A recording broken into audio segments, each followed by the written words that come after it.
আসসালামু আলাইকুম। আমি doctor GWM Jahidul Hasan, associate consultant, emergency medicine department.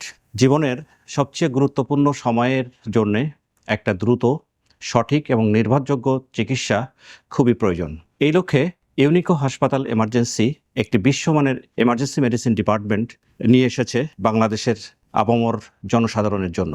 আমাদের আছে একটা দক্ষ এমার্জেন্সি টিম, সেখানে দক্ষ ডক্টর এবং দক্ষ নার্সিং টিম আন্তর্জাতিক গাইডলাইন ফলো করে 24 ঘন্টা এমার্জেন্সি সেবা প্রদান করে আসছে। তাই যে কোনো প্রয়োজনে, যে কোনো এমার্জেন্সি সিচুয়েশানে, সেটা সড়ক দুর্ঘটনা হোক আর যে কোনো এমার্জেন্সি সিচুয়েশান হোক, আমাদের এমার্জেন্সি টিম সর্বদা প্রস্তুত আপনাদের যে কোনো ধরনের সেবা দিতে। এমার্জেন্সি ডিপার্টমেন্ট কখনো বন্ধ হয় না। যে কোনো ছুটিতে আমাদের এমার্জেন্সি টিম সবসময় প্রস্তুত যে কোনো ধরনের এমার্জেন্সি সেবা দিতে। মনে রাখবেন, ইউনিকো হাসপাতাল এমার্জেন্সি সবসময় জীবনের জন্য একটা নিরাপদ আশ্রয়।